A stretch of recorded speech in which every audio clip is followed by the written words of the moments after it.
అరే అత్తయ్య మావయ్య మీరెప్పుడు వచ్చారు? ఇప్పుడేనమ్మా ఆ దిక్కుమాల రోడ్లో దరిద్ర బస్ ఎక్కువచ్చేసరికి కజ్జికాయ లాంటి శరీరాలు కారపూసల్లా అయిపోయాయి. దాంతో లోపలికి అడుగు పెట్టగానే చలివుడు ముద్దలా చతికిలు పడ్డా. ఏతే బాగున్నావా? బాగున్నానమ్మా. ఏ సుబ్బలక్ష్మి చాలా మారిపోయావే నువ్వు. దీని పని మీదే వచ్చావమ్మా. ఈ మధ్య ఎన్ఆర్ఐ సంబంధం ఒకటి వచ్చింది.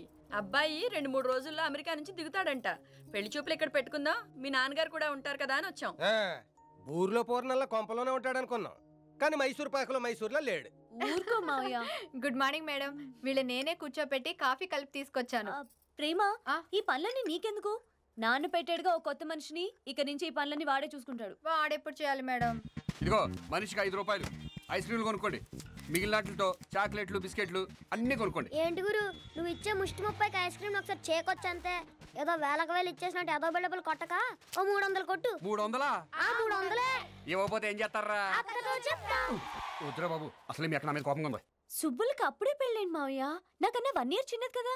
వయసుకి చిన్నదైన బాడీ బందర్లెట్లా పెరిగిపోతుందమ్మా. పైగా పెళ్లికి తనే తొందరపడుతోంది. ఏంటి సుబ్బులు అంత తొందర ఏంటి నీకు? ఇంతకీ ఎలాంటి అబ్బాయి కావాలి నీకు? మనిషి మహేష్ బాబులా, మాటలు రవితేజలా, ఫైట్స్ పవన్ కళ్యాణ్లా. నీకు ఒక్కడనే తేలాకి చేస్తుంటే ముగ్గురు కావాలంటావేంటే? అవును, ఈ ఊళ్ళోనే లంకన్ తిల్లుండగా నువ్వు హాస్టల్లో ఉండి చదువుకోవడం ఎందుకమ్మా? అక్కడుంటే మంచిగా చదువుకోవచ్చు కదా అత్తయ్య. Hi sister. హాయ్. ఎరా పండు, ఎలా ఉన్నావు? ఎవరి ఇల్లు?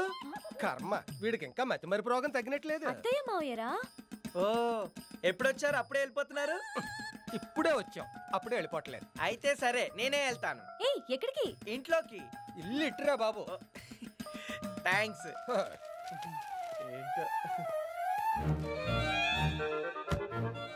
ఓరు నాయనో, ఈ కొత్త గ్యాంగ్ ఎవర్రా బాబు? సెటిల్మెంట్ గ్యాంగా, చోటుపురం బ్యాచా? ఎవరే అబ్బాయి బెల్ల బొందిలా బాగానే ఉన్నాడు? ఇంటికి కాపలాగా నాన్న పెట్టిన మనిషి. ఓహో. రావి సుబ్బులు పైకెళ్దాం.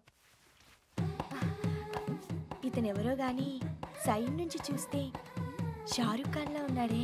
చారు లేదు పెరుగు లేదు, నోరు మూసుకుని రావే. కొత్త పనివాడు అన్నమాట. పనివాడు కాదండి, సాఫ్ట్వేర్ ఇంజనీర్. అంటే ఇంట్లో ఉండే సన్నాసి పనులకు కూడా సున్నుండలాంటి సాఫ్ట్వేర్ వండి పెట్టాడనమాట మా వాడు. మీరు మాటకు ముందు స్వీట్ పేరు ఎత్తుతున్నారు, మీకేమన్నా జబ్బా? జబ్బు కాదు, నాకు డబ్బు తెచ్చే వ్యాపారం స్వగృహ ఫుడ్స్. 10 ఓళ్లలో నడుపుతున్నాను. అక్కడ వాళ్ళతో ఐటమ్స్ గురించి మాట్లాడి నోరిప్పితే చాలు స్వీట్ వచ్చేస్తుంది. స్వీట్ సంగతి సరేనండి, ఇంతకీ మీరెవరో? ఆ ముందెళ్తున్న కోవాలంటి పిల్లకి మేనమావని, వెనకెళ్తున్న పూతరేకులాంటి పిల్లకి ఫాదర్. మరి ఈ పక్కనున్న మంచం మిఠాయి లాంటి అమ్మాయికి? ఆవిడ్నే అడుగు. అర్థమైపోయిందిలేండి, స్వీట్ నుంచి హాట్ గా మారిపోయారు కదా, ఖచ్చితంగా ఆవిడ మీ ఆవిడే. తెలివైనోడివి, బాగా చెప్పావు. ఈ మాత్రం తెలివితేటలు కొందరికి ఉండుంటే స్వగృహ ఫుడ్స్ ఏం కర్మ, ఈ పాడికి ఎప్పుడో 7 స్టార్ హోటల్ పెట్టేసేవాళ్ళం. కొందరు నోరు మూసుకుండకపోతే స్వగృహ కూడా చంక నాకిపోయి స్వగృహమే అమ్ముకుని అడుక్కు తినాల్సి వస్తుందని చెప్పవయ్యా. ఓర్ నాయనో,